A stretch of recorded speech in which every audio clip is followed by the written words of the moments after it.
Yang terhormat Bapak SMP Bina Binawan, yang kami hormati Wakil Kepala SMP Bina Binawan, yang kami hormati Bapak Ibu Guru Pegawai serta perwakilan siswa yang kami cintai dan banggakan. Puji syukur kita panjatkan kehadiran kita Sang Yang Widi Wasa atas asum kedawaan kita dapat berkumpul di sini guna melaksanakan acara diseminasi guru penggerak dan rapat Dewan Guru serta perwakilan siswa. Adapun susunan acara pada hari ini, yang pertama pembukaan, yang kedua sambutan Kepala SMP Bina Binawan, yang ketiga sesi berbagi calon guru penggerak dengan materi filosofi pendidikan belajar kedewasaan dan budaya positif. Yang keempat, sesi tanya jawab terkait presentasi calon guru penggerak. Yang kelima, informasikan rencana kerja dari Wakakurikulum, Wakahumas, Wakasarana dan Prasarana, Wakakesiswaan dan Tim Bos untuk pembahasan PKS tahun 2022 serta panitia penilaian akhir semester tahun 2021-2022. Yang keenam, diskusi saran dan tanya jawab dari kami semua. Kita berada ke acara selanjutnya, yaitu sambutan Kepala SMP Bina Binawan. Untuk Bapak disilakan.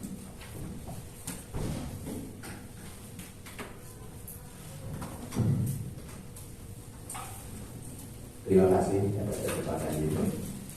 Yang saya hormati Wakil Kepala Sekolah, Urusan Kesiswaan, Urusan Sarana dan Prasarana, Urusan Humas, Wakakurikulum, Bapak Ibu Guru dan Pegawai, serta anak-anak dari pengurus OSIS yang pada kesempatan ini bisa hadir bersama-sama dalam rangka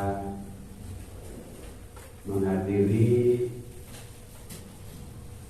destinasi calon guru penggerak, dan dalam rapat ini juga dikaitkan dengan finalisasi rencana kerja dan anggaran sekolah tahun anggaran 2022. Nah, kita sangat bersyukur kepada Tuhan Yang Maha Esa, kita berhari-hari memiliki, karena kita masih dikasih kesempatan untuk mengikuti rapat yang sangat penting ini. Nah, untuk itu mari kita mengucapkan puji syukur kepada Tuhan menjadi umat. Om Swastiastu. Semoga rapat pada pagi hari ini bisa berjalan lancar, dan apa yang menjadi tujuan dari rapat ini bisa menghasilkan sesuatu yang sangat baik bagi dunia pendidikan, khususnya kemajuan anak didik kita di Filipina. Nah, kita untuk tahun ini bersyukur juga punya perwakilan guru penggerak.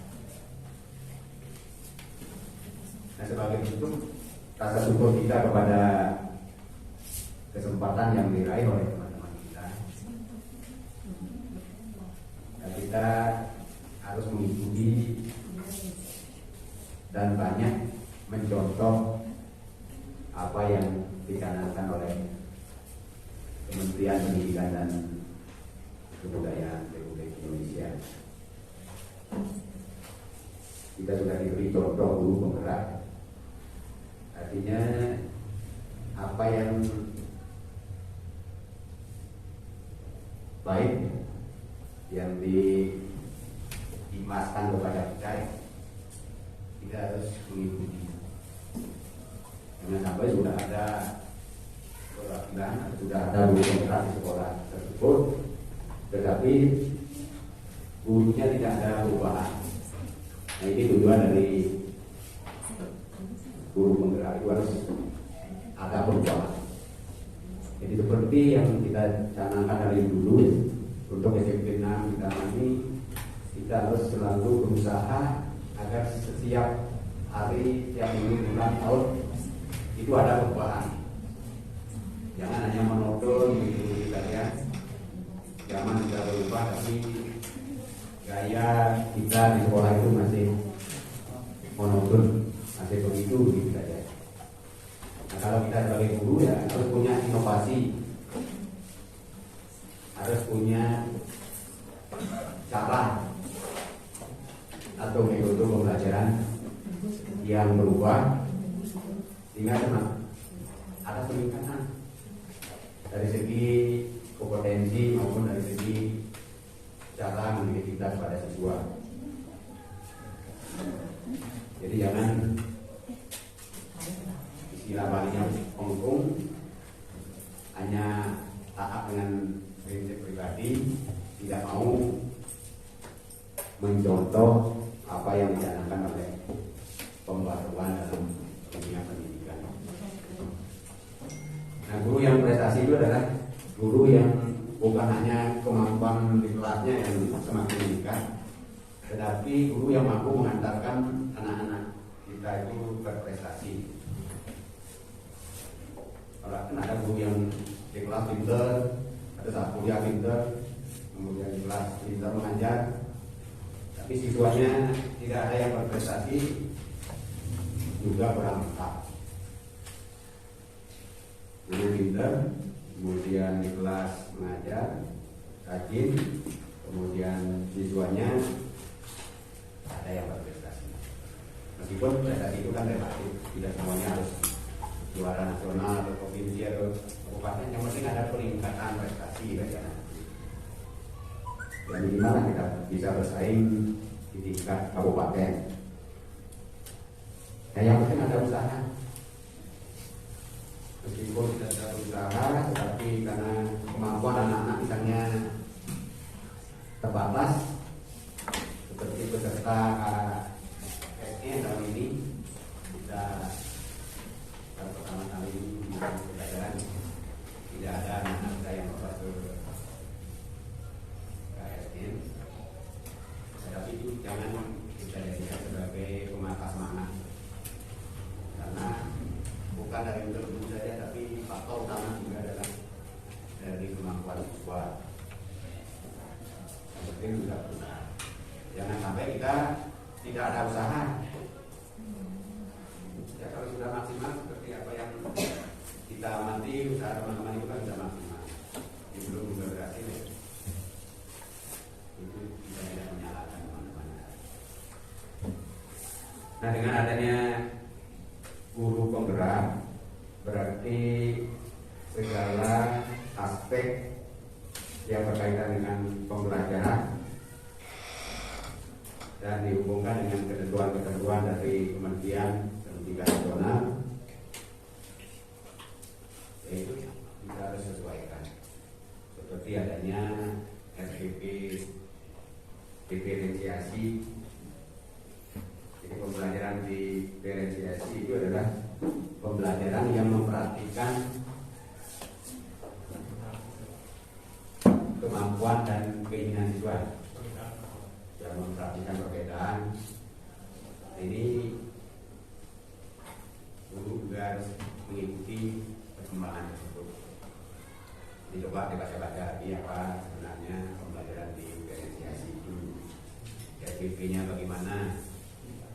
Ya, kita semua harus berusaha menanyakan kepada teman-teman yang sudah mendapat kesempatan untuk pelatihan atau teman-teman yang sudah PDG, itu kita tanya.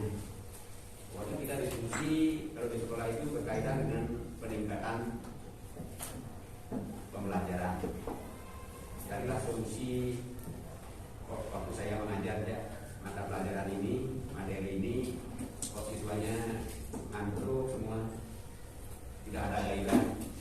Nah, itu dalam setiap guru harus punya catatan-catatan.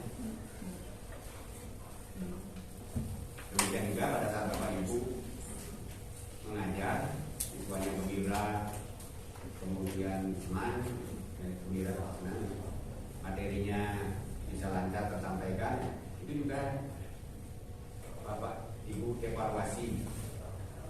Berarti gaya ini disenangi, model dulu ini disenangi oleh anak kita. Jadi setiap mengajar itu punya catatan-catatan khusus, bukan hanya tentang kepribadian kita, tetapi juga untuk peningkatan kemampuan atau model pembelajaran kita di pertemuan ini. Untuk Bapak Ibu guru sudah tahu bahwa mengajar yang pertama, utamanya guru baru ya, mengajar yang pertama ke kelas, apalagi siswanya baru pertama kali dikunjungi, itu adalah menentukan sekali untuk selanjutnya. Kalau saat Bapak Ibu masuk ke kelas pertama kali sudah tidak bisa mengajar dengan baik, maka selamanya akan dikenang oleh baik. Tapi sebaliknya kalau Bapak Ibu masuk pertama di suatu kelas sudah bisa mengajar dengan sangat baik, siswanya bergembira, itu akan dikenang selamanya. Jadi kalau Bapak ini atau Ibu ini yang ngajar, saya pasti senang. Tapi kalau pertemuan pertama sudah mengecewakan, selamanya tidak akan mendapat perhatian daripada tidak mendapat percayaan dari siswa. Tapi sebagian besar kita bersyukur guru-guru di Vietnam sudah bisa melakukan hal-hal tersebut dengan baik. Demikian juga karena kebetulan ada 4 siswa ya, apalagi yang pintar-pintar ini. Ya, jadi siswa juga jangan melihat penampilan guru dari segi buku atau dari segi hal yang lain, tapi lihatlah dari segi keaktifannya, dari segi kerajinan dan kepintarannya. Demikian juga jangan mencemooh atau menganggap sepele tersebut, karena guru itu kan sudah punya pengalaman yang lebih, sudah tamat SMP, SMA, perguruan tinggi, bahkan ada yang S2.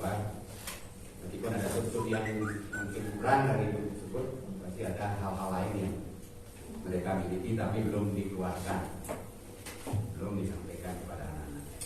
Pada kesempatan yang lain pasti ada pengalaman ilmu yang belum mereka keluarkan. Nah, itu. Nah, selamat kepada Bapak Ibu Julia dan Bapak Wayan Mustafa Yasa bisa menduduki guru pemuda. Semoga berhasil dan bisa menularkan kepada teman-teman kita. Mungkin hanya itu yang dapat saya sampaikan. Silakan lebih lanjut di guru-guru yang memaparkan materi untuk disampaikan kepada kita semua. Oke, yang serahkan dan saya dengan nanti dan itu saya kembalikan kepada pembawa acara. Demikian tadi sambutan Bapak Kepala SMP Negeri 6 Bintangan. Acara selanjutnya sesi berbagi calon guru penggerak dengan materi filosofi pendidikan kejar kebenaran dan budaya untuk Bapak pemateri. Silakan.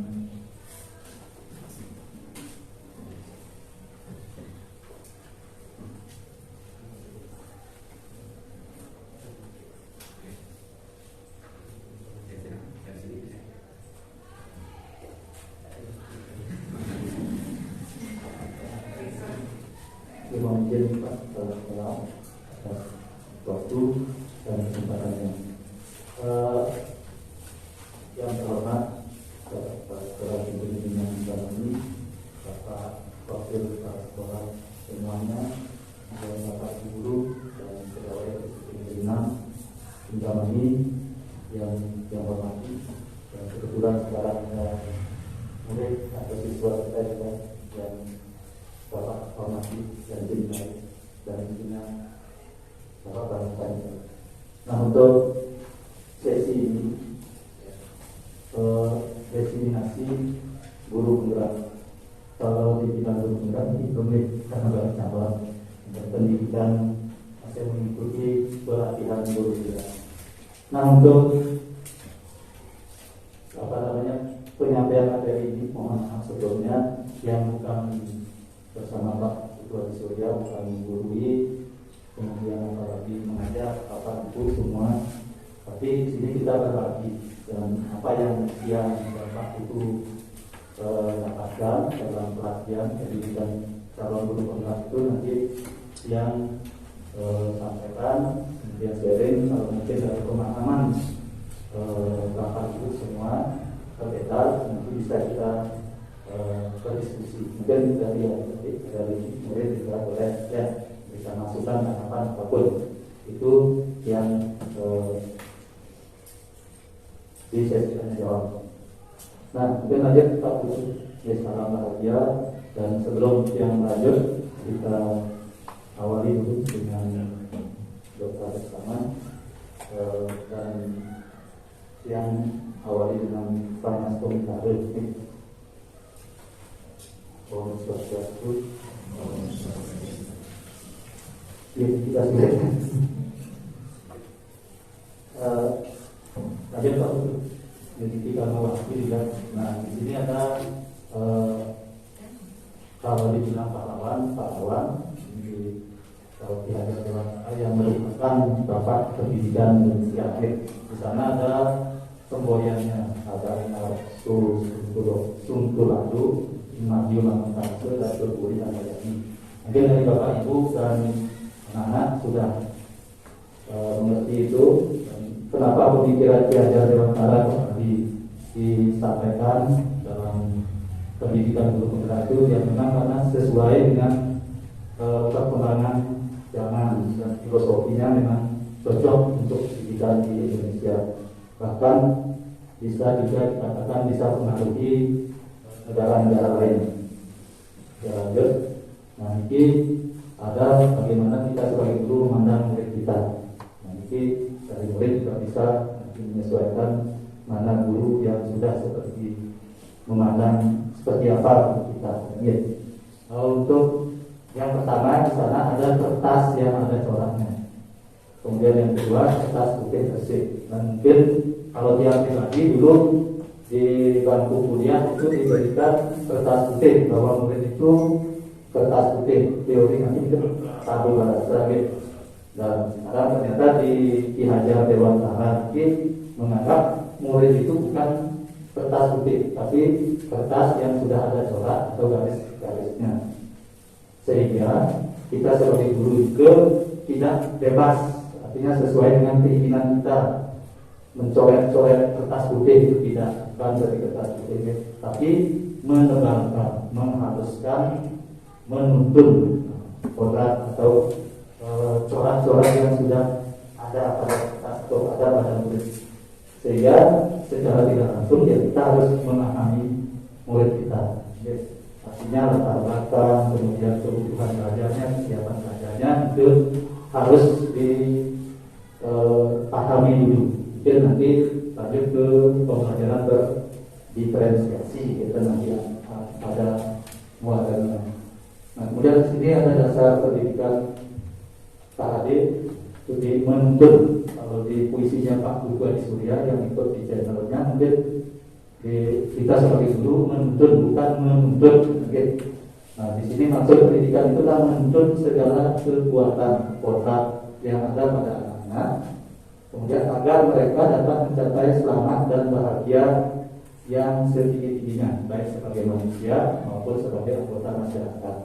Nah, kita menuntun ya seperti tadi sudah ada coraknya, ya kita tinggal menghaluskan kita tuntun biar mereka selamat dan bahagia. Dan mungkin maksudnya ya lanjut. Nah, di sini guru diibaratkan sebagai petani. Nah, seperti tadi kita hanya menuntun, dan petani di sini pendidikan itu hanya bisa menuntun, namun faedahnya bagi hidup anak sangat besar. Pendidik ibarat petani. Petani itu bisa menuntun padi bertumbuh, memperbaiki kondisi tanah, memelihara tanaman padi, membeli pupuk dan air, membasmi ulat dan sebagainya, tapi tidak dapat mengganti kontrak padi. Ya padi pasti padi nanti akhirnya tidak bisa padi jadi duren, kemudian padi jadi jagung. Tidak. Berarti murid kita juga sama seperti itu. Mungkin kalau kontraknya memang jadi artis, mungkin di sini ya kalau kita ubah mereka jadi atlet pemain bola mungkin tidak bisa, pasti akan terjadi miss dalam prosesnya gitu. Oke, seperti itu aja takut. Nah, ketiga bisa memelihara jagung seperti durian, dan dalam prosesnya juga tidak bisa disamakan sehingga nanti ada diferensiasi gitu. Nah, menurut KHD yang ada Dewantara, anak yang lahir itu diumpamakan sebagai kertas yang sudah ada coraknya. Oke, kita sudah lanjut. Nah, di sini kita sebagai guru yang di bawah, kadang sebagai guru hanya melihat aspek kognitif tanpa melihat ada potensi anak dan kita mau sama katakan atau memaksakan kehendak kita. Nah, di sini Bapak Ibu guru semua, apalagi yang senior yang sudah pengalaman puluhan tahun, bahkan kalau yang ini sudah ya luar biasa pengalamannya, ini pasti sudah bisa membandingkan. Kita tidak boleh memaksakan siswa, kita tidak boleh memaksakan kehendak kita, karena potensi anak itu berbeda. Ada yang suka matematika, yang suka bahasa, IPS, olahraga dan lain-lain. Yang dulu harus menumbuhkan budi pekerti, yaitu olah cipta, olah pikiran, kemudian olah rasa, olah rasa, kemauan dan olahraga secara seimbang. Itu dari KHD, dan mungkin Bapak Ibu guru semua sudah melakukan itu. Dan kalau yang di dalam pengalaman mengikuti CGP ini, proses pembelajaran di SMP Negeri 6 secara umum sudah filosofi belajar Dewantara itu ya 90% ke atas itu sudah diterapkan. Apalagi memang dilihat dari proses dan outputnya atau keluaran murid kita itu di SMA, SMK itu sudah bisa diterima dengan baik, dan perbedaan itu sudah ada memang sebenarnya, tapi kita program-programnya aja yang belum ada, tapi sudah ada yang dilakukan oleh Bapak Ibu guru, cuma program yang nyata yang terorganisasi belum. Mungkin ke depan itu yang perlu kita pikirkan bersama. Kemarin beberapa hari yang lalu juga yang sama Pak Usu dan Bapak Kepala Sekolah sudah pernah berdiskusi ringan lah istilahnya, bahwa nanti program-program yang baik di sekolah lain atau yang dapatkan di sini akan yang lancar ke depannya. Yang pertama sudah membentuk komunitas praktisi atau dan nanti yang pertama programnya telah menyusun rencana pembelajaran berdiferensiasi. Yang pertama mungkin minggu depan lagi 2 hari dan mulai, kemudian setelah hari raya Kalimantan Kuningan mungkin di awal semester 2 atau benar mungkin sudah bisa kita ya kalau istilah di PGP-nya itu beraksi nyata, sudah nyata kita punya program pembelajaran berdiferensiasi itu.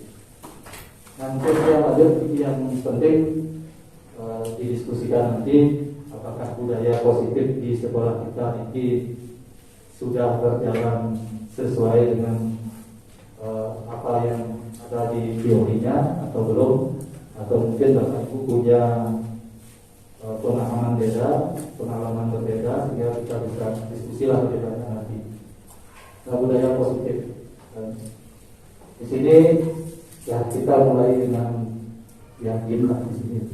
Nanti ada permainan di sini kegiatan kepala tangan. Nah, seperti apa nanti sini siapa yang memegang rahasia? Aku tuh lihat ini agak gampang gitu ya, tidak menjelaskan banyak, tapi nanti bisa dilihat oleh Bapak Ibu guru dan pegawai yang lain. Nah di sini ini permainannya, Pak Putu Adi Surya memegang benda atau sesuatu yang sangat penting dalam hidupnya, rahasia, kemudian penting, berharga, pokoknya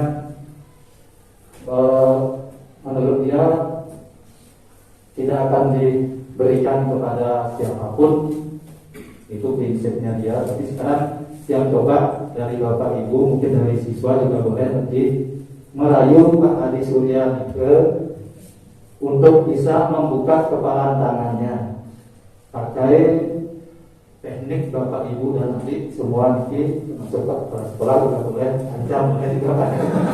Gimana caranya dia bisa membukakan kepalan tangannya. Silakan Pak Tutup, tangan kanan atau tangan kiri, mau tangan kiri ya. Siapa yang mau langsung merayu atau meminta Pak Putu Adi Surya untuk membuka kepala tangannya, karena mungkin Bapak Ibu atau adik ingin tahu apa sih rahasia atau benda berharga yang ada pada tangan Pak Putu. Ada? Mungkin yang kasih kehormatan si Pak Putu satu. Pak Putu ini Pak rayu bos di Pak Putu Adi Surya yang bisa membuka kepala tangannya. Dia bagaimanapun yang yakin tekniknya banyak. Terima kasih Pak. Tadi ini dia atas. Terima kasih.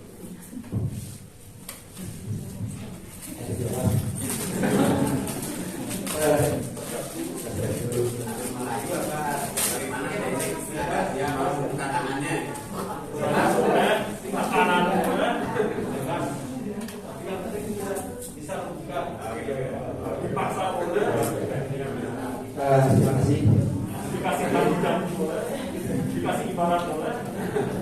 Jadi seperti pribadi saya, karena memang saya tidak suka memasak. Jadi sekarang jadi sama seperti saya di tempat juga tidak terlalu suka memasak siswa.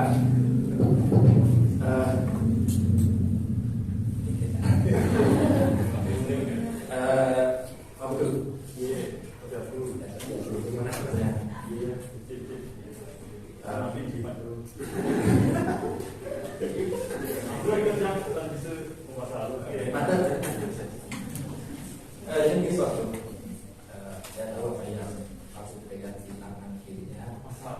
tapi aku bilang Sesuatu yang sangat berharga, sesuatu yang mungkin sangat penting, sehingga orang lain mungkin tidak harus tahu. Ya, tetapi tidak dimandikan. Saya tahu itu benar, saya tahu. Jadi biar rekan-rekan yang lain juga sebenarnya ingin tahu benar apa yang Pak Putu pegang, karena yang sangat berarti di dalam hidup Pak Putu. Kalau saya suruh Pak Putu untuk membuka dan memperlihatkan ke rekan-rekan, Pak Putu mungkin akan merasa keberatan, kemudian. Nah, tetapi tapi mungkin kalau dikasih dudukan mungkin saya akan ini terpengaruh mungkin. Kalau dikasih dudukan tertentu mungkin saya bisa lebih terbuka mungkin. ya bergerak sekarang. Kalau nominalnya itu tidak seberapa, saya tidak bisa menggantikannya. Berarti sebenarnya tak tahu ya. Ini benarnya apa ya? Oke, orang sesuatu benar pasti. Sesuatu bisa benda, bisa orang, bisa rahasia. Oh, bisa. Kalau rahasia pribadi, kalau dudukan kan bahaya ya. Kenapa Pak Putu tidak mau memperlihatkan ke rekan yang lain? Karena bagi saya memegang ini merupakan hal yang sangat penting. Kalau saya sampai membukanya, nanti akan berdampak buruk pada diri saya tentunya. Oh, berarti itu sesuatu yang negatif. Setiap orang pernah melakukan kesalahan. Jadi rasanya hal itu manusiawi. Negatif atau positif hanya Tuhan yang tahu Pak. Ya. Nah, karena bapaknya tadi ngomong kali ini juga kan dampaknya mungkin negatif ke Pak Putu sendiri. Ya. mungkin ahli mesin kita beranggapan bahwa itu sesuatu yang negatif. Maaf ini ya, mungkin saja begitu. Tapi ini kan kita belum tahu juga. Jadi biar tidak sampai salah persepsi, bahwa ternyata itu dia sesuatu yang tidak diperkenalkan, tidak kita buka saja ternyata setelah kita buka, oh ternyata itu hal yang biasa, wajar, dan mungkin bisa memotivasi yang lain. Mungkin beberapa itu beranggapan bahwa hal itu adalah hal yang negatif. Ya, jadi mohon dibuka saja biar tidak ada kesalahan. Ya, tidak ada.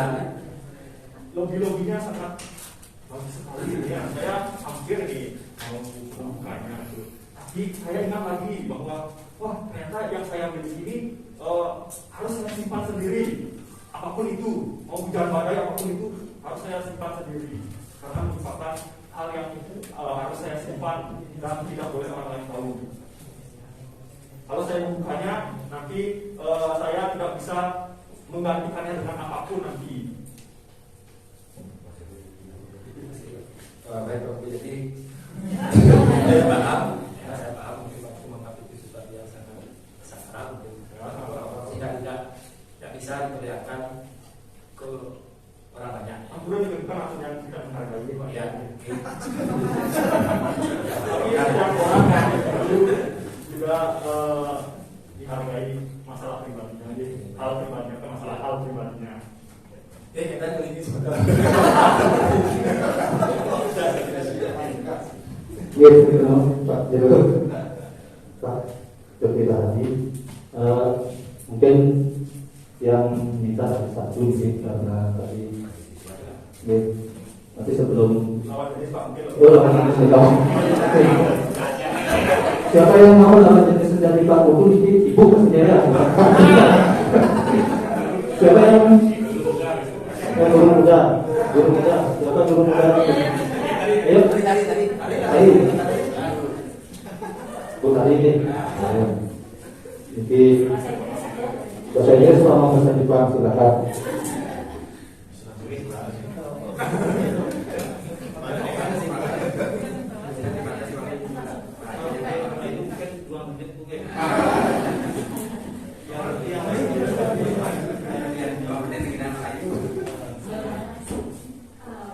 Terima kasih banyak atas waktunya. Mungkin di sini saya akan mencoba untuk merayu Pak Adi agar Pak Adi mau membuka apa yang dianggap Pak Adi sebagai kata atau hal yang perlu dijaga. Nah, sebelumnya saya sudah pernah berada maksudnya saya sudah melihat presentasi dari Guru Penggerak saat MPB Bahasa Inggris di Bali, tetapi saya sedikit lupa dan sekarang saya sendiri ada di posisi ini untuk mencoba membujuk Bapak Adi sendiri.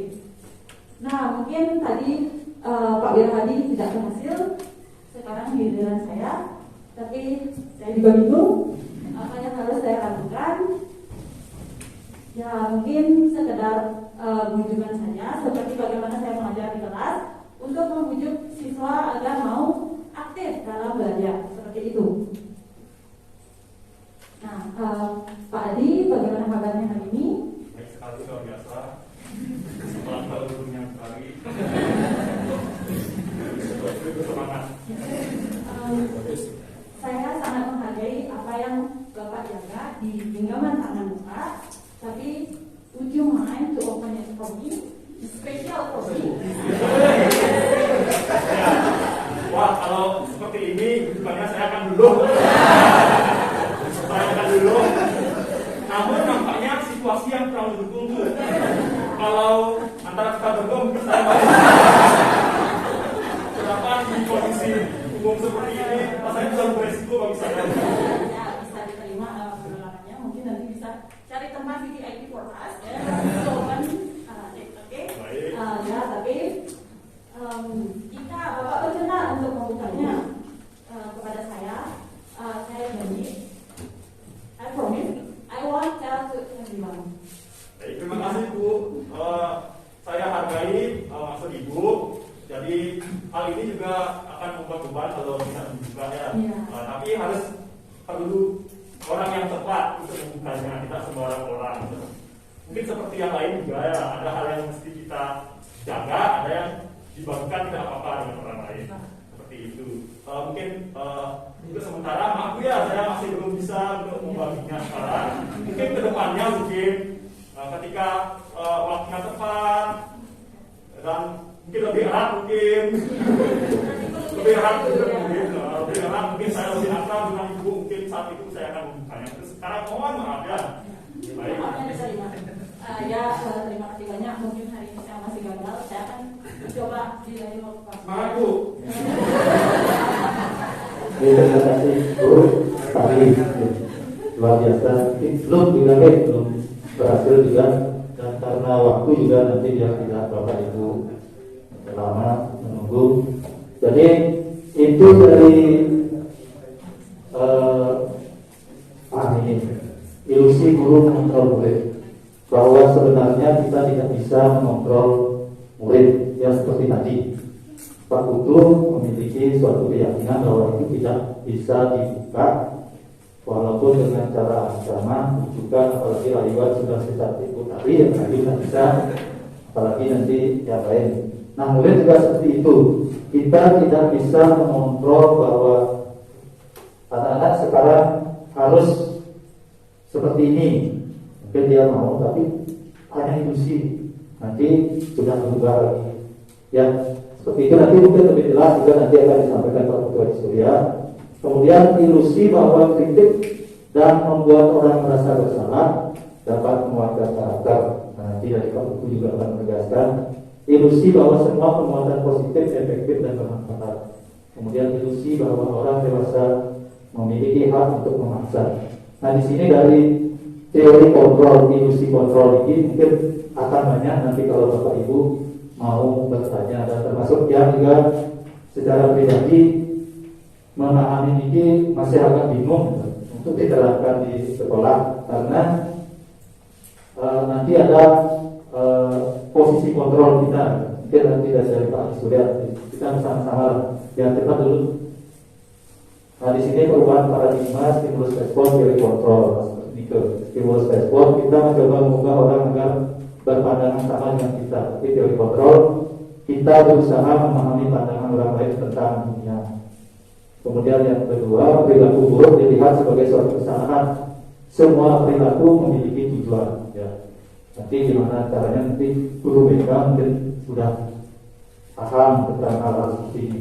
Orang lain bisa mengontrol saya, hanya Anda yang bisa mengontrol diri Anda. Nah, seperti tadi, bagaimanapun cara orang lain untuk meyakinkan bahwa memaksa kita untuk melakukan sesuatu yang bukan kehendaknya, kita sulit. Sama seperti murid. Kalau murid sudah tidak mau, tapi maunya cuma anggur, itu sama seperti mengumpulkan yang kami alami. Tapi setelah mendapat ilmu di sini, ya lambat tahun tugas-tugasnya bisa dia dapatkan secara perlahan, termasuk yang paling malas-malas bisa dibutuhkan. Nanti mungkin berbagi juga Pak Adi. Pemaksaan ada, pemaksaan ada pada saat bujukan gagal. Nah, tadi kalau gagal mungkin Pak Jerukun desa mungkin ingin memaksa itu memukul Pak Adi, itu bisa terjadi, itu stimulus responnya. Tapi kalau di teori kontrol, kolaborasi dan konsensus menciptakan pilihan-pilihan baru. Nah, faktor kita tidak memilih memaksa, tapi sudah akan menerapkan hal-hal yang lain, pilihan yang lebih manusiawi. Model berpikir menang kalah itu di stimulus respon, tapi di teori kontrol model berpikir menang, menang dan menang, tidak ada kalahnya. Lanjut. Apakah makna disiplin? Nah, di sini makna disiplin itu bisa dibaca berasal dari bahasa Latin disiplina, yang artinya belajar. Kemudian makna asal dari kata ini berkonotasi dengan disiplin diri dari murid-murid, itu di Sokrates dan Plato. Kemudian disiplin diri membuat orang menggali potensinya menuju sebuah tujuan apa yang dia hargai. Nah, yang terjadi kan seperti ini yang di terakhir itu, namun dalam budaya kita makna kata disiplin telah berubah menjadi sesuatu yang dilakukan seseorang pada orang lain untuk mendapatkan kepatuhan. Kecenderungan umum adalah menghubungkan kata disiplin dengan ketidaknyamanan, bukan apa yang kita hargai atau pencapaian suatu tujuan mulia. Nah, nanti penjelasannya aksi nyatanya ada di Pak Putu Adi Surya nanti. Lanjut Pak Putu. Nah, teori motivasi perilaku manusia dan selanjutnya dijelaskan oleh Pak Adi Surya. Oke. Nanti sesi tanya jawabnya bersama-sama. Silakan Pak Putu.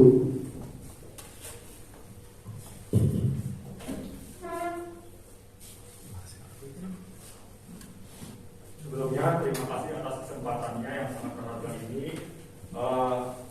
Yang saya hormati Bapak Kepala Sekolah, kemudian para Bapak-Bapak Kepala Sekolah semuanya, rekan-rekan sejawat yang sudah berkesempatan hadir di sini, guru dan pegawai, serta anak-anak didik saya, perwakilan anak didik yang saya sangat sukai dan banggakan.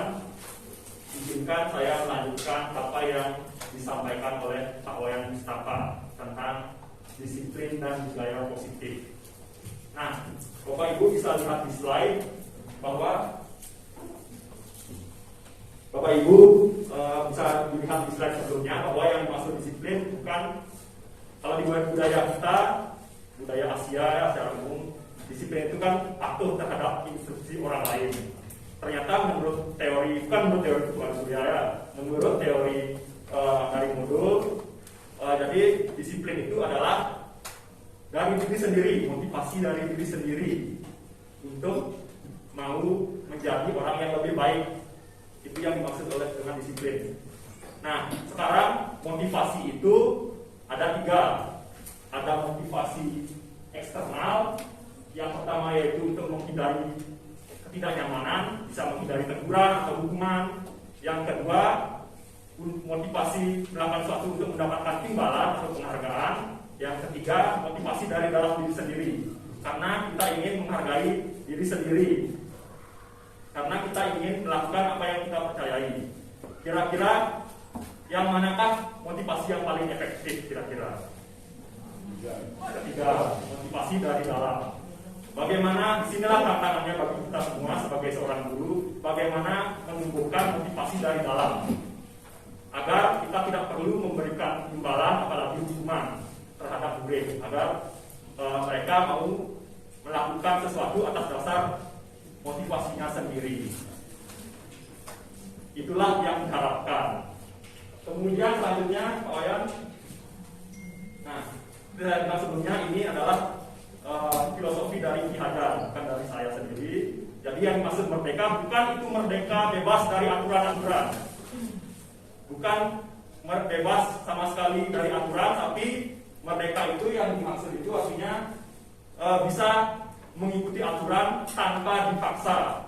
Bebas, bukan bebas dari perintah, tapi bisa memerintah diri sendiri untuk menjadi orang yang lebih baik. Selanjutnya, nah untuk menciptakan itu semua berawal dari peraturan kelas. Namun peraturan kelas di sini jangan dimaknai sebagai hanya peraturan saja yang harus murid ikuti. Bagaimana kita bisa merubah peraturan tersebut menjadi keyakinan kelas? Artinya, siswa kita diajak diskusi terhadap peraturan itu sendiri, apa alasan dibalik peraturan itu, agar siswa meyakini, mengetahui apa sebenarnya maksud dibalik aturan tersebut. Ya, jangan hanya memaksakan bahwa kamu harus melakukan A, apa alasannya? Kita sampaikan agar siswa memahami. Itu yang dimaksud dengan keyakinan kelas. Jika semua sudah melaksanakan keyakinan kelas sesuai dengan nilai-nilai yang universal, nilai-nilai yang baik yang berlaku di semua tempat, semua dimanapun kita berada, maka akan tercipta lingkungan yang positif. Kalau semua kelas menanamkan keyakinan kelas ini, maka tercipta lingkungan sekolah yang positif. Lingkungan yang positif ini akan menumbuhkan budaya positif jika dilaksanakan secara berkelanjutan. Selanjutnya, nah seperti ini contoh penanaman keyakinan kelas. Kenapa kita harus memakai helm? Tanpa dijelaskan kenapa kita harus memakai helm, rasanya kan ngapain pakai helm? Nah, kalau hanya dikasih peraturan saja. Tapi kalau kita jelaskan, memakai helm itu tujuannya adalah apa kira-kira Bapak Ibu? Untuk keselamatan, mengingatkan hal itu, maka orang lain akan mampu terbuka dengan peraturan itu, mengetahui manfaatnya dan perlahan bisa mengikutinya dari dalam dirinya. Seperti kenapa kita harus memakai masker. Nah, kalau tidak mengetahui alasannya, kita akan enggan memakai masker. Pengap, nggak bisa nafas, sesak nafas. Nah, jadi untuk demi keselamatan daripada terjadi hal yang tak inginkan, lebih baik kita menjaga diri seperti itu. Nah, ini adalah contoh dari kesepakatan kelas, dari contoh-contoh yang ada di berbagai sumber. Kemudian saya sudah terapkan kesepakatan kelas ini dengan melibatkan murid-murid. Jadi kesepakatan ini bukan hanya dari diri sendiri sebagai guru, tapi mengajak murid-murid untuk menyampaikan pemikirannya. Nah, bisa dilihat itu adalah, mungkin ada di sini ya muridnya, mungkin ada di sini muridnya. Kita memberikan tanggapannya. Bisa dilihat. Jadi ini sebenarnya yang murid inginkan. Mungkin sebelumnya saya sendiri pun sering memaksa murid. Pernah mungkin ya saya memaksa bikin tugas video, gitu ya. Ternyata respon siswa kenapa cuma sedikit dari biasanya yang mengumpulkan. Ternyata kalau dari saya sendiri, apa sih susahnya bikin video? Kalau dari saya sendiri, oh ternyata memang siswa itu tidak semuanya memiliki kemampuan. Jadi jangan memaksakan sesuai dengan kehendak kita. Itu merupakan kesalahan yang saya alami.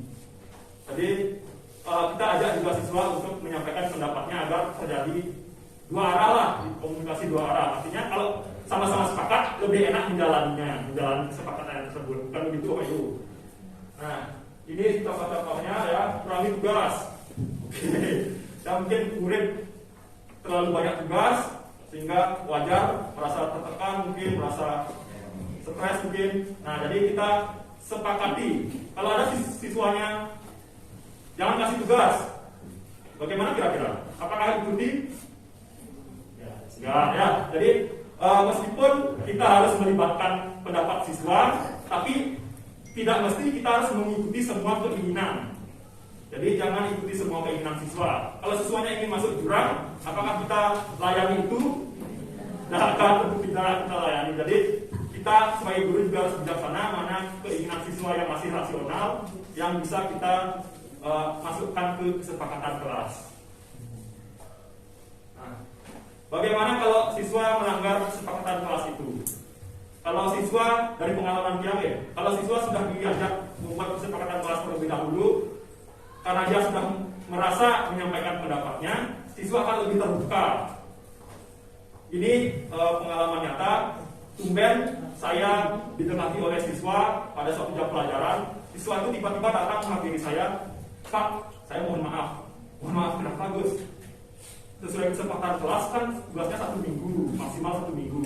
Tapi saya belum buat Pak, karena saya ada kesibukan dan saya ada hal yang lain-lain. Nah, tumben ada siswa meminta maaf seperti itu. Itu merupakan kemajuan lah. Tanpa perlu kita tegur, tanpa perlu kita ingatkan, siswa sadar sendiri karena dia sudah merasa membuat kesepakatan. Jadi ya kita maklumi dulu itu, baik. Terus sekarang bagaimana? Apa yang akan kamu lakukan? Saya akan segera menjawabnya. Paling lambat besok saya akan setor ke WA. Seperti itu. Jadi dengan membuat kesepakatan, siswa menjadi lebih terbuka. Meskipun tidak bisa semuanya, perlahan-lahan, tidak ada yang instan ya. Jadi pasti kita akan bisa merubah siswa secara lebih baik dengan perlahan-lahan. Nah, ini apakah masih relevan hukuman itu? Bro, Bapak Ibu, hukuman masih relevan atau tidak? Iya. Tidak. Bagaimana dengan sanksi atau konsekuensi? Bapak Ibu, berdasarkan ilustrasi ini tentu bisa mengetahui perbedaan antara hukuman dan konsekuensi. Misalnya ada siswa terlambat disuruh berdiri di depan kelas selama pelajaran tersebut, itu hukuman apa konsekuensi? Hukuman. Bagaimana kalau oke, kamu terlambat, silakan kalau kamu membersihkan kapling kelasmu atau lingkungan kelasmu. Hukuman apa sanksi? Kalau terlambat, hukuman atau konsekuensi? Kalau membersihkan lingkungan kelas, Hukuman. Oke. Jadi itu adalah sanksi atau konsekuensi. Kenapa? Dia terlambat. Mungkin dia kan tidak ikut piket.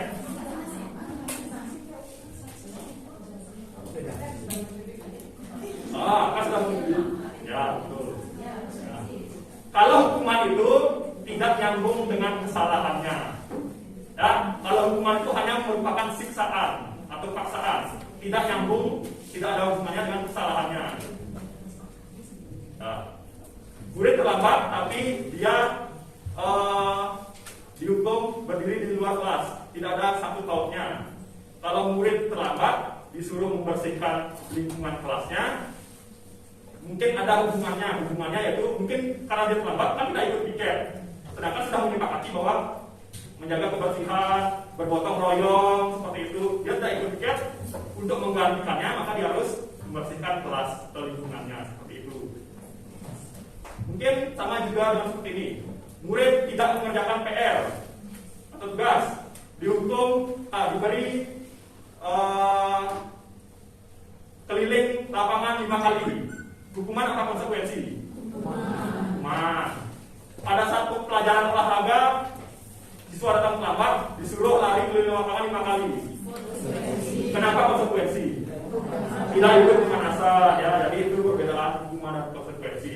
Jadi hukuman ini merupakan pilihan terakhir kalau di modul kami. Sedangkan konsekuensi masih bisa kita lakukan kalau tujuannya untuk kebaikan dan mendidik murid itu sendiri masih bisa kita lakukan. Selanjutnya, nah kalau kita memaksakan hukuman yang terjadi seperti ini, nah mungkin kalian juga seperti itu mungkin ya, apabila menerima sesuatu yang dipaksakan. Nah, dampaknya adalah membuat siswa trauma mungkin. Kalau kita memaksakan membuat siswa trauma, misalnya kalau bikin tugas, udah tahu pada anak tersebut yang bikin tugas, kemudian anak tersebut masuk ke kelas, kemudian dikasih hukuman, mending saya gak usah sekolah, pada saya udah sekolah tapi dihukum lagi, itu makin menyurutkan motivasinya. Jadi bagaimana kita agar murid tersebut menyadari kesalahannya dan bisa memperbaikinya, itu yang utama, bukan untuk hanya sekedar efek jerah saja. Bukan hanya untuk sekedar efek jerah, tapi bagaimana dia agar mau memperbaiki kesalahannya, itu tujuan dari disiplin positif dalam hal ini. Teknik yang dilakukan guru untuk membentuk budaya positif itu nanti akan dijelaskan ada di bagian selanjutnya.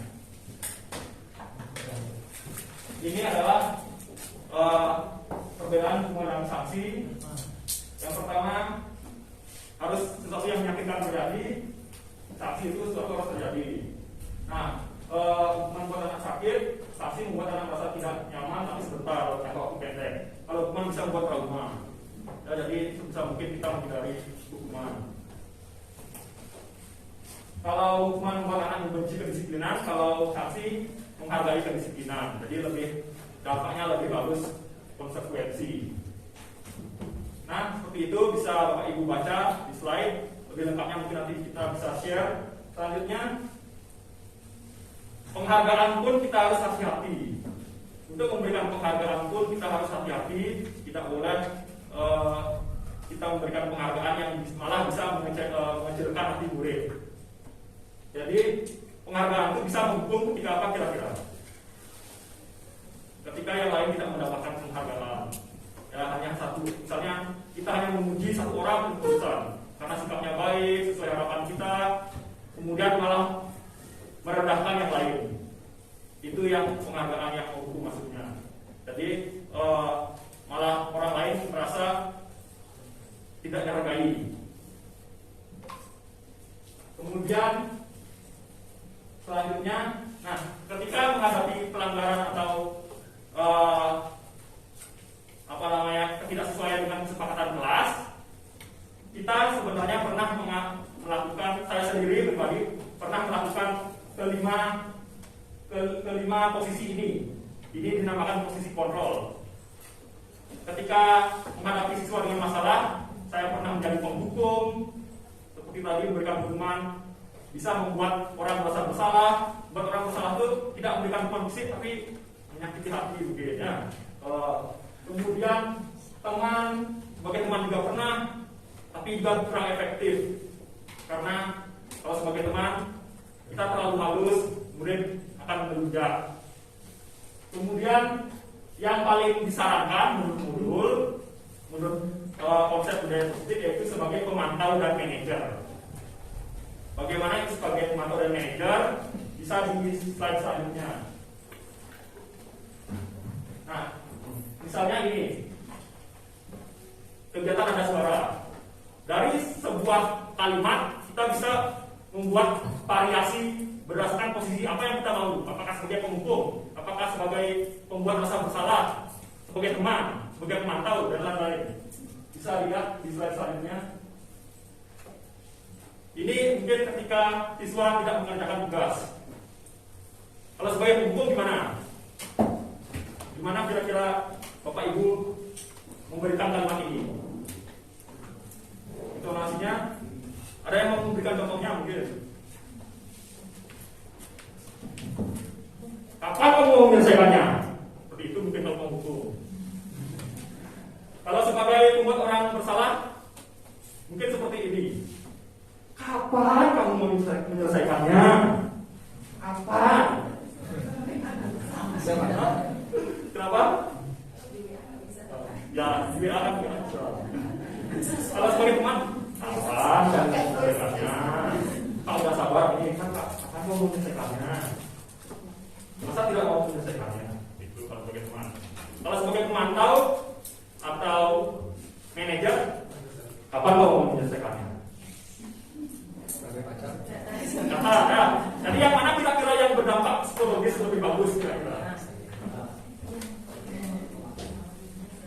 Yang datar kan terlalu lembut jelek juga kan, terlalu keras juga jelek. Itulah yang diharapkan kita agar bisa memposisikan diri sebagai pemantau atau manajer. Jadi saya sendiri belum begitu mampu melakukannya, tapi pelan-pelan. Semoga sedikit demi sedikit lambat laun kita bisa menjadi guru yang benar-benar bijaksana dan tepat dalam menangani siswa. Selanjutnya, nah, yang disarankan dalam konsep ini kita bisa bergerak antara manajer atau pemantau. Kalau manajer itu berusaha memperbaiki siswa tanpa hukuman, tanpa konsekuensi. Sedangkan pemantau membentuk siswa melalui konsekuensi. Kalau konsekuensi masih diperbolehkan menurut konsep. Jadi kita bergerak antara dua ini saja. Jadi penghukum sebagai pembuat rasa orang bersalah, teman itu adalah pilihan terakhir. Pilihan terakhir kalau ini nggak mempan. Ya, jadi masih bisa diarahkan dengan ini, kita arahkan dengan ini. Sehingga yang terakhir itu pilihan terakhir, yang ke bawah itu pilihan terakhir. Nah, untuk menjadi manajer kita harus melakukan restitusi. Restitusi itu adalah sebagai gantinya konsekuensi. Kalau sebagai pemantau kita melakukan konsekuensi, kalau restitusi, kalau manajer kita melakukan restitusi. Nah, restitusi ini pasti Bapak Ibu bertanya-tanya. Saya juga, kami juga merasakan hal ini yang baru, hal baru yang kami temukan. Jadi restitusi itu berfokus pada perbaikannya, bagaimana dia bisa melakukan perbaikan ke depannya. Selanjutnya, nah inilah ciri-ciri dari restitusi. Memperbaiki hubungan, tawaran bukan paksaan, dan lain sebagainya. Ya, yang Bapak Ibu bisa lihat di slide, nanti kami akan share untuk siapa tahu Bapak Ibu ingin menerapkan ini. Selanjutnya, ini adalah tahapan dalam melakukan restitusi. Yang pertama yaitu menstabilkan identitas. Yang kedua, validasi tindakan atau mencari tahu alasan kenapa murid itu melakukannya. Yang ketiga yaitu menanyakan keyakinan. Menanyakan keyakinan maksudnya kita membuat murid tersebut merefleksikan diri lagi dari kesepakatan yang telah dibuat.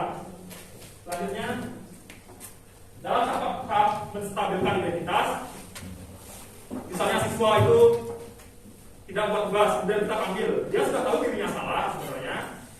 Mungkin dia takut kita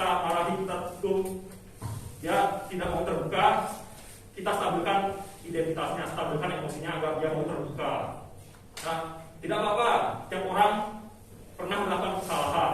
Jangan murid kita saja sering melakukan kesalahan. Nah, seperti itu. Kemudian untuk validasi tindakan yang salah, kita tanya dulu, apakah alasannya? Kenapa dia melakukan seperti itu? Kenapa kamu belum mengerjakan tugas? Atau pelanggaran yang lainnya seperti itu dengan nada yang gimana?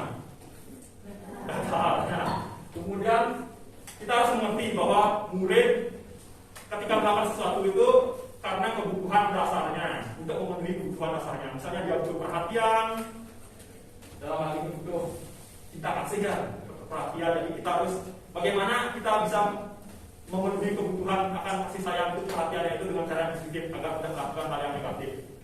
Kemudian kekuasaan, kebutuhan, kebebasan, kesenangan. Mungkin dia merasa tugasnya itu membosankan mungkin. Seperti itu. Nah, jadi bagaimana kita akan memberikan tugas yang menyenangkan bagi dia. Mungkin itu solusinya.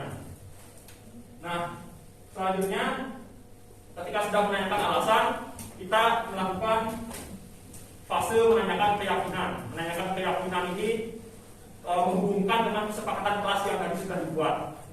Dengan kesepakatan yang disepakati bersama, siswa akan lebih terbuka. Oh, kamu tahu kamu sudah melakukan kesepakatan kelas, tahu Pak apa kesepakatan kelasnya.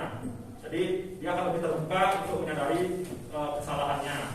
Nah, jadi saya sudah melakukan tahapan ini untuk mencari siswa saya sendiri selaku wali kelasnya yang tidak pernah masuk tatap muka, dibantu oleh rekan guru saya di guru BK, Pak Nanda, sudah mencari siswa yang tidak pernah masuk atas nama tentu saja Mawar ya, biar tidak mencoreng nama baiknya. Tentu saja Mawar. Jadi Mawar ini tidak pernah masuk sekolah.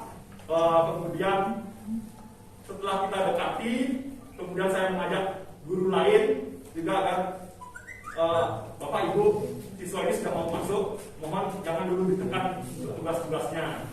Mohon kita untuk lebih bersabar dulu. Yang penting dia mau masuk dulu. Masalah tugas nanti ke depannya perlahan-lahan. Seperti itu. Dan saya tidak menyudutkan siswa ketika dia sudah mau masuk di kelas. Siswa itu akhirnya mau masuk berikutnya. Dulunya harus ditelepon, dijemput, ya harus kita yang berusaha keras. Akhirnya kedepannya dia mau masuk sendiri tanpa ditelepon, tanpa dipaksa, tanpa disuruh. Jadi ini mungkin yang dimaksud dampak dari nilai positif.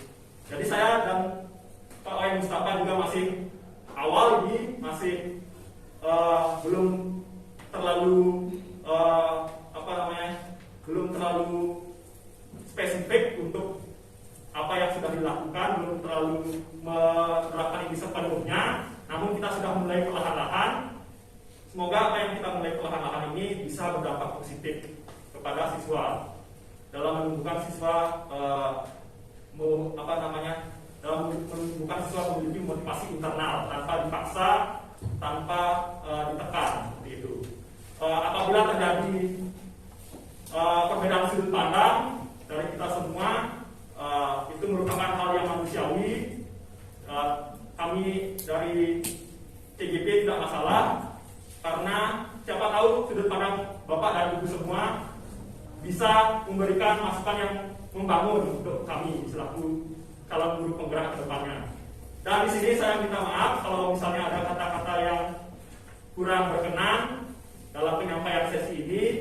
Di sini saya dan Pak Wayan Mustafa bukan bermaksud untuk menonjolkan diri, tapi saya Pak Mustafa hanya ingin berbagi apa yang sudah kami pelajari. Semoga apa yang kami sampaikan ini bisa bermanfaat atau ada nilai positif dari yang kami sampaikan. Sekian yang bisa kami sampaikan. Untuk sesi selanjutnya, sesi tanya jawab, saya kembalikan ke pembawa acara. Terima kasih. Salam dan bahagia.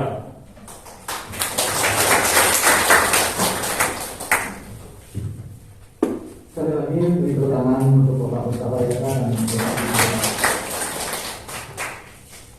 Sesi selanjutnya yaitu sesi tanya jawab. Untuk sesi pertama. Yang buka untuk 3 penanya atau mungkin ada yang mau memberikan saran ataupun diskusi, disilakan untuk 3 orang.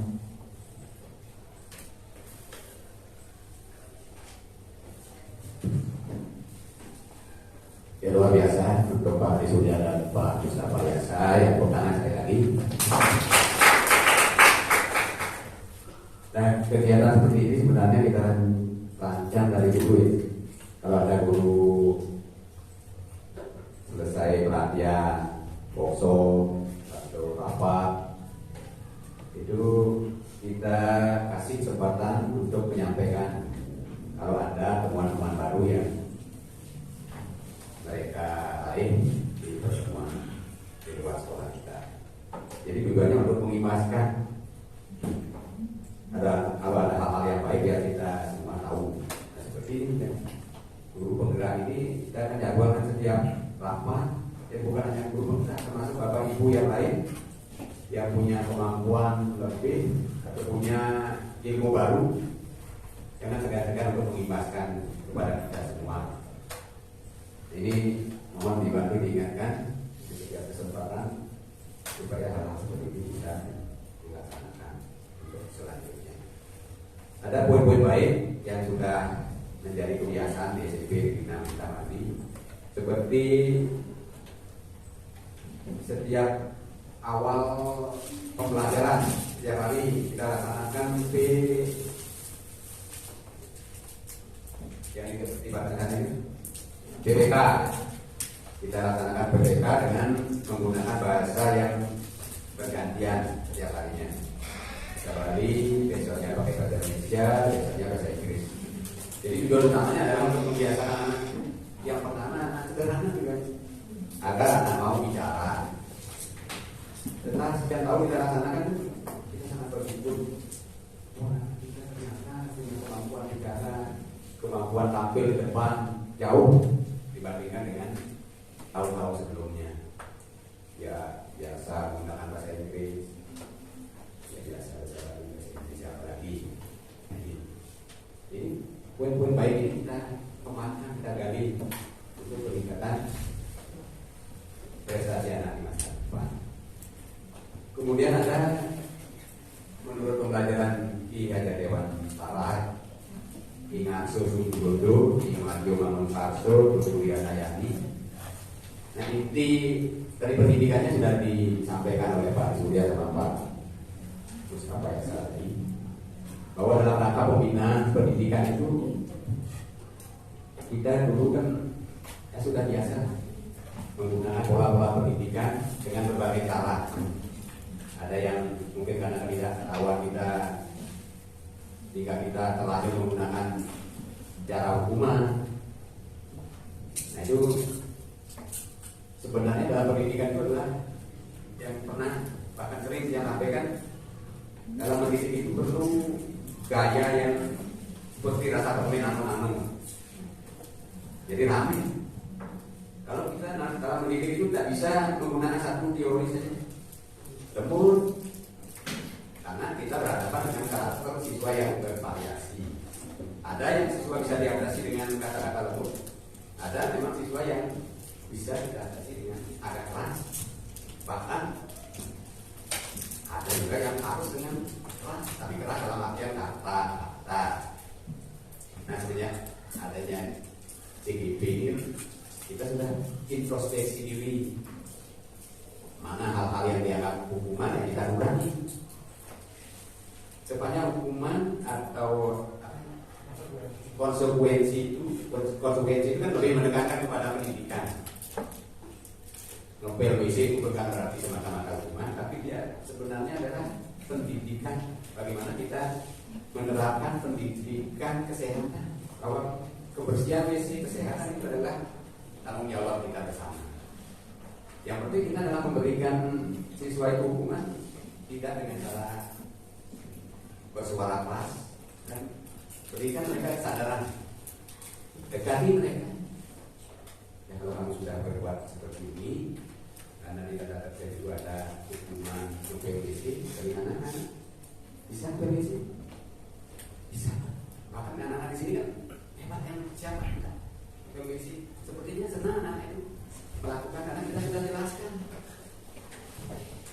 Mungkin anak-anak di sekolah lain mengikuti dengan pakai WC mungkin dia mau pindah dari sekolah karena tidak dijelaskan oleh gurunya.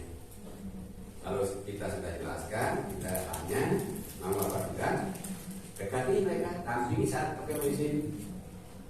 Ya sebenarnya Pak sampai hati nyuruh anak-anak pakai WC, tapi anak-anak bukannya seperti itu. Apa ada kata ya? Kalau Dorian lebih melanggar, lebih menjamurah, dia akan tersentuh hatinya dan dia tidak akan dendam. Nah ini, ada anak-anak SMP yang kalau dikasih penjelasan itu akan dendam pada gurunya. Dia menyatakan dan dia tidak akan mengimbangi. Kalau dia tidak mengimbangi, dia tidak akan mengimbangi. Nah itu. Yang berikutnya jika ada anak yang berbulan-bulan tidak hadir di sekolah, sudah dicari rumahnya, masuk sekali. Nah saat masuk sekali 2 kali sampai 1 minggu 1 bulan itu jangan dikejar-kejar dengan tugas, apalagi jangan dimarah-marahi. Jangan, ya kan, yang penting dia mau masuk dulu. Ya paham tugasnya gitu. Yang penting 1 bulannya ketika anak itu rajin, baru kamu belum jaga tugas ini kan mau bantu biar nanti nilainya biar bisa naik kelas. Nah itu ya pacaran dulu. Tapi jangan baru masuk pertama sudah 12 guru menyerang. Pokoknya kamu harus progres 10 PR. Sudah masuk kali, biasanya tak masuk lagi, cari lagi oleh wali kelasnya, cari oleh gurunya. Apa? Nah jadi yang penting punya masuk yang koyo langsung atau ini. Ya seperti itu ya. Mungkin tambahannya. Silakan dari teman yang lain kalau ada yang perlu didiskusikan bagi beberapa menit. Silakan Pak Faya dibantu teman-temannya diskusi masukan ataupun pertanyaan silakan. Silakan Bapak Ibu. Kurang lebih 10 menit. Jadi jika ada yang mau didiskusikan ataupun ada yang ditanyakan silakan.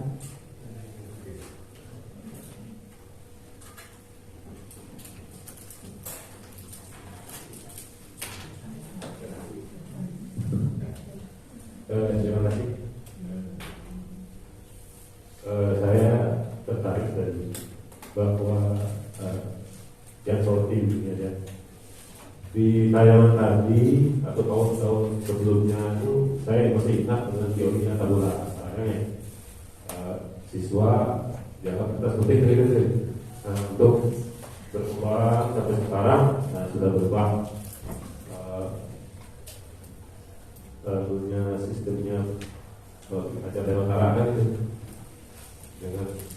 dengan tidak mengenalkan siswa. Nah yang perlu kita sharing karena di tiap kelas di SMP ini termasuk multi siswa. Terus di teorinya ini apa yang harus kita lakukan karena siswa itu masing-masing punya goresan.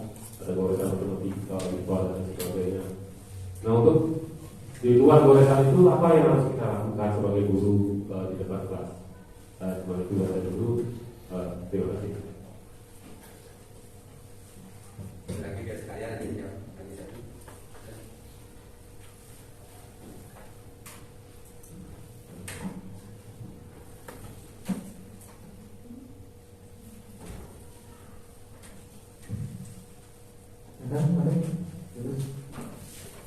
Untuk ini baru ada satu pertanyaan dari Bapak Jabara. Mungkin ada yang lain dari teman-teman. Silakan untuk mengajukan pertanyaan. Untuk kesempatan ini merupakan kesempatan yang bagus bagi kita untuk diskusi, lagi memperbarui pola pikir dan ilmu dari seluruh penggerak.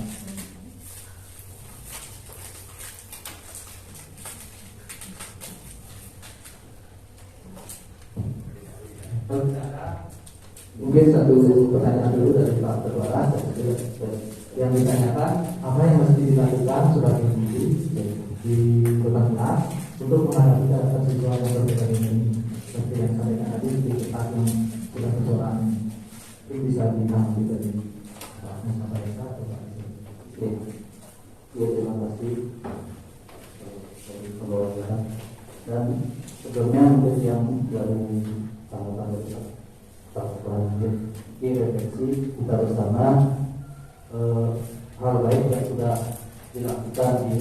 pemerintahan kita ini memang sudah yang sampaikan juga berbagi dengan teman-teman CGP dari sekolah lain. Ternyata di sekolah kita ada seperti itu menggunakan 3 bahasa yang berbeda jawabannya. Kalau di sekolah lain mungkin cuma 1 bahasa, dan kita sudah 3 bahasa, direspon juga. Kemudian hal yang baik dari sekolah lain pun kami sudah kata-kata, nanti kita pertimbangkan bersama-sama yang bisa kita kembangkan di depannya. Kemudian masalah pembolehan KHB dari Bapak Ibu pasti sudah melakukan itu, bukan hanya menonton di depan saja, tapi juga sudah di tengah dan di belakang. Di depan jadi contoh dengan memberi semangat, di belakang memberikan dorongan. Kemudian untuk kehadiran siswa dan yang lain untuk mengatasi masalah ini memang sudah, apalagi waktu tatap muka upacara bendera itu sudah ada juga. Itu kita juga sudah melakukan pembacaan dari siswa, itu salah satu bentuk dari kesepakatan sudah dibacakan langsung dari siswa. Walaupun mungkin proses pembuatannya tidak siswa bersangkutan, tapi kita sudah menjelaskan kepada siswanya bahwa itulah aturan dan sanksi yang ada, sehingga dia juga sudah terjadi. Itu sudah kesepakatan secara umum di sekolah sedikit. Kemudian kalau khususnya kalau Bapak Ibu guru ingin lebih tertib di kelasnya, baik sebagai wali maupun guru pengajar, itu sebaiknya dibuat suatu kesepakatan, sehingga dan memang sudah terbukti yang baru dari mulai tatap ini sudah melakukan, dan memang ada perubahan-perubahan di kelas tersebut saat pembelajaran saya, khususnya yang saya tahu. Kemudian yang selanjutnya dari Pak Ketua Ras, mungkin nanti juga dari Pak Ketua bisa menambahkan. Dulu yang pribadi juga sama, bahwa menganggap tanah itu adalah kertas putih, kertas kosong yang bebas kita gambari. Diferensiasi ini jawabannya. Mudah-mudahan ke depan kita semua bisa belajar bersama. Dan kebetulan juga di CGP yang minggu ini masih di modul diferensiasi, jadi belum begitu banyak. Baru kemarin malam selesai diskusi menyelesaikan RPP diferensiasi. Mudah-mudahan kita segera nanti ya, saya berbagi sama bapak ibu yang lain. Jadi itu Pak dari yang nanti silakan dari Pak Haji. Terima kasih atas pertanyaan dari Pak Ketua Ras. Memang kita sebelumnya sudah dari lama menyadari bahwa siswa kita beragam dalam satu kelas. Dari segi minat, dari segi kemampuan, daya belajarnya pun berbeda. Jadi inilah yang kita dorong oleh pemerintah untuk menjawab keberagaman ini melalui pembelajaran dan diferensiasi yang mungkin sedang hangatnya mungkin akhir-akhir ini di berbagai sekolah untuk segera diterapkan. Nah, melalui pembelajaran diferensiasi ini kita tidak melihat murid sama dengan materi yang sama, cara mengajar yang sama, dan tugas yang sama. Mungkin di awal kita akan merasa hal itu tidak akan mungkin dilakukan karena pasti akan kewalahan. Kita harus menangani murid dengan kemampuan yang tinggi, kemudian harus membantu yang kemampuan yang rendah dalam suatu waktu. Mungkin itu di benak kita mungkin. Dan itu juga yang ada di benak saya pada awalnya. Namun yang saya pahami dari konsep pembelajaran diferensiasi ini sesungguhnya tidak terlalu membuat kita kewalahan. Jadi kita bisa melakukan apa yang menurut kita masih masuk akal. Misalnya dulu ketika saya mengajar kelas 9 angkatannya Pani Warsita, Bapak Ibu tahu Pani Warsita, dia kan memiliki kelebihan dalam berbahasa Inggris. Namun dalam bidang lain mungkin kurang itu. Bagaimana saya mendorong dia agar menyalurkan kemampuannya. Dulu saya mengajar kelasnya Pani Warsita itu sama sebelum mendapatkan pembelajaran berdiferensiasi ini. Saya berikan tugas yang sama untuk semua siswa. Untuk memahami sebuah cerita misalnya, saya memberi tugas untuk menerjemahkannya pada semua siswa tanpa terkecuali. Sedangkan saya belum sadar bahwa pandiwasita ini kemampuannya lebih dari siswa yang lain. Akhirnya yang terjadi, dia bosan, cenderung enggan melakukannya. Setelah dia ajak bicara secara personal, dia bilang seperti ini, saya udah ngerti tanpa saya terjemahkan, kenapa saya disuruh menerjemahkan? Seperti itu. Jadi alasannya bisa diterima, maka saya melakukan perbedaan tagihan, perbedaan tugas pada pandiwasita ini agar dia lebih tertantang dan lebih bisa memaksimalkan potensinya. Itu mungkin sekilas latar belakang dari pembelajaran diferensiasi. Dalam kasus tersebut yang saya lakukan, saya baru berpikir lagi waktu itu sedang berpikiran karena belum belajar pembelajaran diferensiasi. Mungkin kedepannya dari hal tersebut saya berefleksi untuk pelajaran memahami sebuah cerita dalam bahasa Inggris, atau kalau cerita dalam bahasa Inggris apa jenis teksnya mana? Sudah tahu, terima kasih banyak naratif teks. Jadi untuk memahami sebuah naratif teks, mungkin saya akan memberikan materi yang berbeda. Siswa yang biasa akan diberikan teks yang sedang, kemampuan yang sedang, sedangkan siswa yang kemampuannya kurang bisa diberikan teks yang lebih pendek dengan bahasa yang lebih gampang. Sedangkan siswa yang kemampuannya tinggi, dia bisa dikasih tugas misalnya melakukan storytelling agar lebih mampu mengeksplor lagi kemampuannya. Seperti itu. Itu diferensiasi atau modifikasi dari jenis materi. Kemudian dari proses pembelajarannya, yang kurang, yang sudah mampu bisa kita lepas mandiri, untuk melakukan tugasnya secara mandiri. Hanya situasi tertentu saja kita dia butuh bantuan. Kemudian yang sedang itu bisa kita ajak berkelompok untuk mendiskusikannya secara kelompok. Yang kurang yang perlu kita bantu, yang perlu kita berikan bantuan sepenuhnya. Bagi yang kurang, kita harus membantu dari hal-hal yang kecil seperti itu. Kita harus dampingi secara intensif bagi yang kurang. Mungkin seperti itu untuk proses pembelajaran kita. Jadi kita bisa melakukan kegiatan sekali jalan. Bagi yang kemampuannya tinggi bisa lebih mandiri. Bagi yang sedang bisa belajar dengan temannya yang lain. Bagi yang kurang, itulah yang kita perlu bimbingan khusus. Kemudian untuk produknya atau tagihan atau hasil belajarnya bisa disesuaikan. Yang kemampuannya tinggi bisa melakukan teknik storytelling yang sangat melakukan berbagai macam kegiatan atau kecerdasan yang melibatkan kemampuan kecerdasan majemuk gitu. Kemudian yang rendah cukup dengan memahami teks yang pendek atau membuat teks yang pendek saja, 1 kalimat, 2 kalimat, 3 kalimat tidak apa-apa, karena itulah kemampuannya. Kemudian siswa yang sedang bisa membuat teks yang sedang 1-2 paragraf seperti itu. Mungkin itu yang bisa saya sampaikan terkait dengan pembelajaran berdiferensiasi yang mengakomodir keragaman siswa.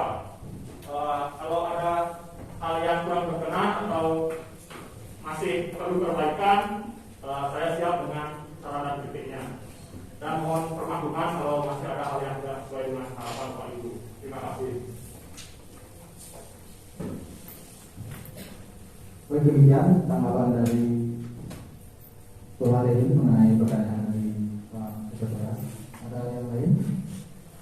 Jika tidak ada, untuk acara selanjutnya nanti yang lanjutkan mungkin untuk sesi berbagi calon guru penggerak kita akhiri. Oh, ini ada tambahan yang bukan menambahkan tapi menutup. Dia adalah terima kasih Bapak Kepala Sekolah, Bapak Guru.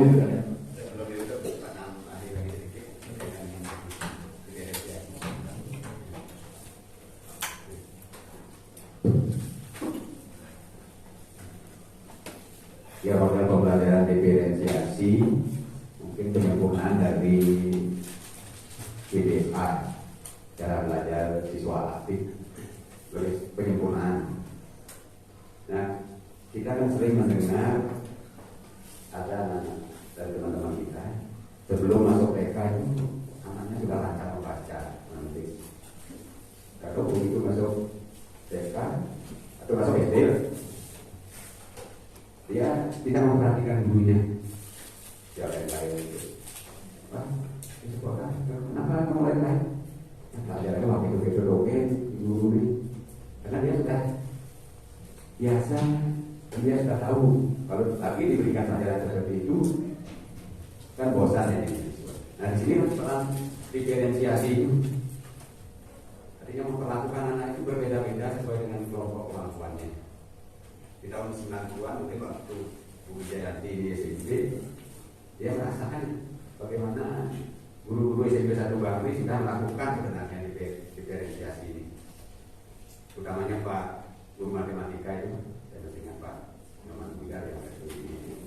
Dia sudah mengelompok-kelompokkan siswanya yang punya kemampuan lebih materi matematikanya dikasih materi yang lebih sulit, kemudian yang kurang kemampuannya dikelompokkan sehingga ada 4 kelompok siswa itu dipantau terus. Nah dalam pembelajaran diferensiasi atau CPSA itu memang tuntutannya dua sih. Guru bukan saat memberikan tugas bukan hanya di depan menunggu siswanya selesai. Bagaimana anak sudah selesai tugasnya? Kemudian kita di depan. Itu tidak akan tercapai, desa tidak akan tercapai diferensiasi ini. Buat satu diri memantau perkembangan anak satu persatu sehingga bisa memetakan, oh ini cocok kasih tugas yang lebih sulit, oh ini kasih yang lebih gampang. Bukan anak-anak ditanya, anak-anak siapa yang teman-temannya udah, ayo kita kerjakan soal ini gampang. Mungkin semuanya akan menjadi yang gampang kalau kita hanya bertanya, tidak berdasarkan kemampuan kita.